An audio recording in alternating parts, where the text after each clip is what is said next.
trying to race in the early days of Corvette were a lot different than the factory-backed Corvette race teams of today.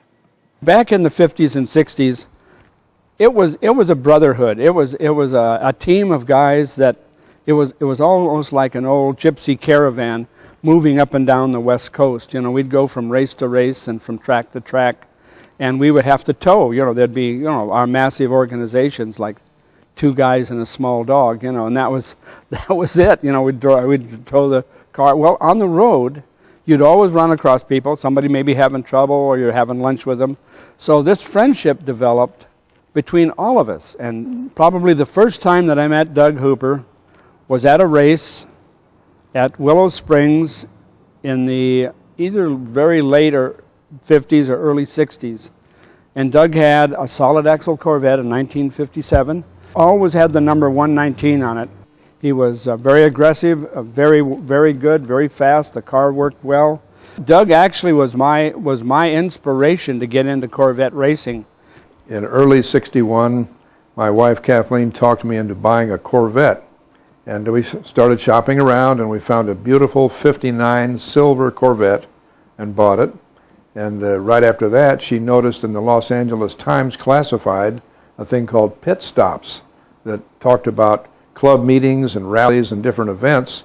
The club was called the Valley Vets Corvette Club, stemming from the San Fernando Valley down in L.A. One of the members of that club was Doug Hooper. Well, I soon learned that Doug was legendary in that club because he was road racing a '57 Corvette and winning almost every time out. And he was the only real racer in the club, and a lot of the people in the club were volunteer pit crew people who would help him on the weekends, and I soon became one of them. Even though I was somewhat mechanically oriented, he did most of the tricky stuff himself. He was exceptionally good with fuel injection, which all of us were running at the time. He was. He could make an injector really work. And Doug was very talented as a mechanic, not just as a race car driver. And he's had his own shop in the early 60s, probably even earlier than that, but I didn't know him until that time. Doug opened up a shop back in the early 60s on Ventura Boulevard, and it became the hangout for not only the Corvette club members, but other Corvette owners. But he was the Corvette wizard. He could make a Corvette run like nobody else. Being able to set up your own Corvette, now that's truly a gift, especially when it makes it harder for the other drivers to get around you. The early Corvettes with their solid rear axles were perfect. You could do that and get away with it.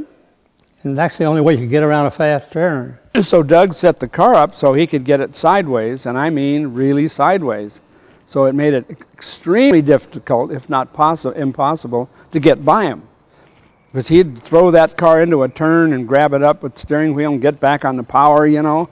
And man, there it was, a barn door to you, you know. It was just, the whole side of the car was in front of you. So it made it extremely exciting racing, but really hard to deal with. Doug was really a fierce competitor. And of course, if you weren't spinning the rear wheels with power, that back end out was quite controllable. In other words, you went into the turn real fast. You were off the power and the back end started out, and then you got on the power and held it out. Well, that allowed you to use the throttle progressively and keep the back end out there going the right way. And he really made that Corvette work well. He tuned the suspension, and you know, he got the engine running great, and he was a good driver. You were your own boss. You funded your program. You had a job that paid for the car. You bought your own car. If you were lucky enough to even get a set of tires, that was really fortunate from a sponsor, put his name on the side. But in no way was anybody fully sponsored at the time. There was absolutely no money. Yeah, the money was going the other way.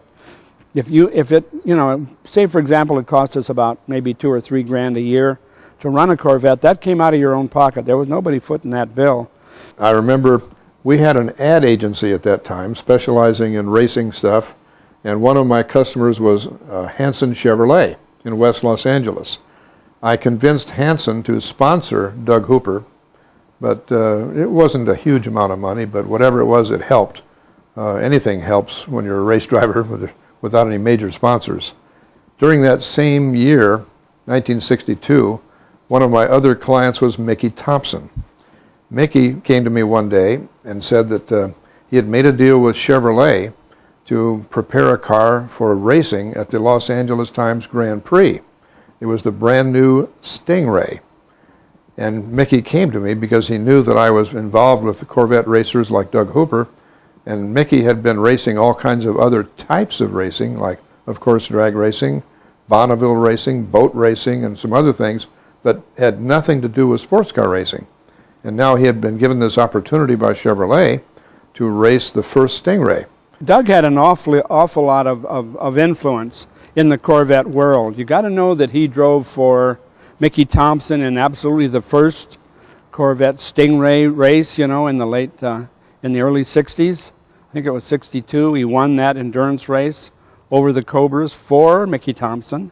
Doug Hooper raced for Mickey Thompson because I was at several races where it was obvious that he was racing for Thompson. Well, I know there was a lot going on between Mickey Thompson and Doug Hooper and a couple other guys because, Mickey was really tied up with General Motors and he had some of the lightweight cars and he had some really good equipment and he'd run, at Daytona with the cars.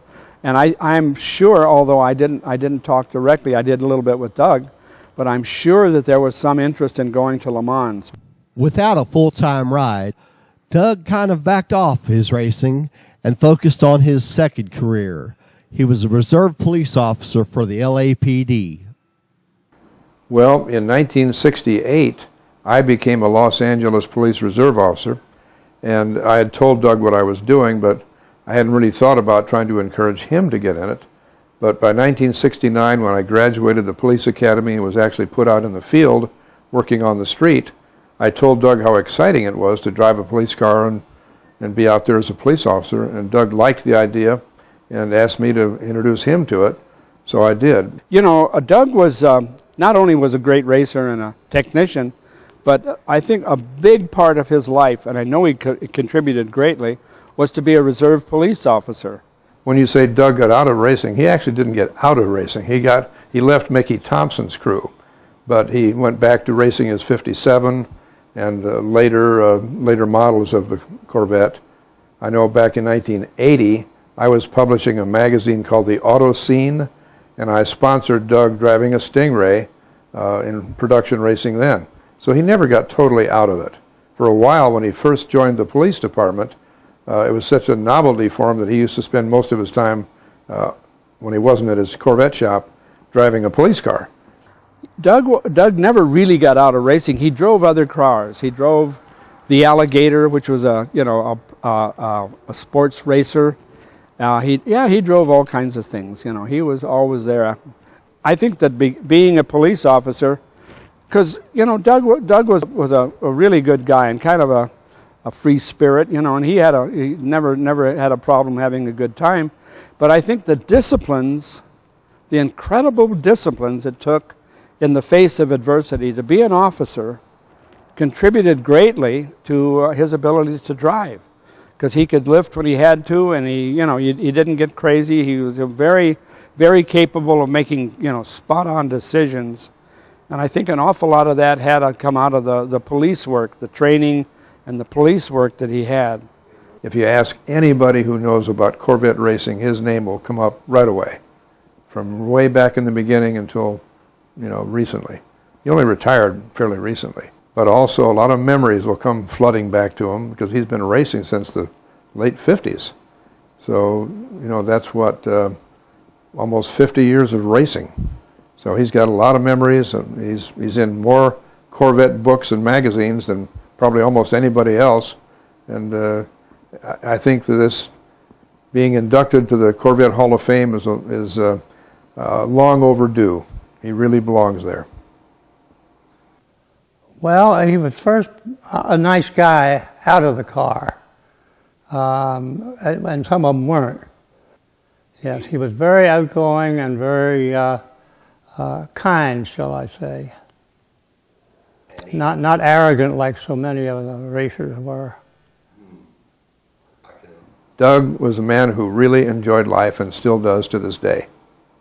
Well, if I had like one or two words to define, Mr. Hooper, it would, number one, be go for broke and flat out and do it right.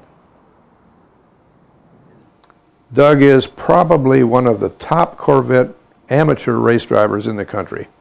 Always in the winner's circle unless the car broke something. But he could be counted on to be right out there, either winning or in the top 2 or 3 in every race he ever entered.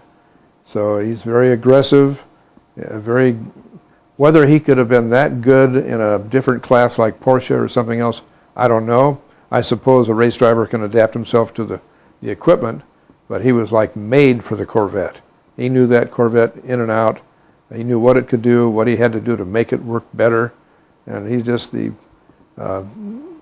ultimate Corvette race driver.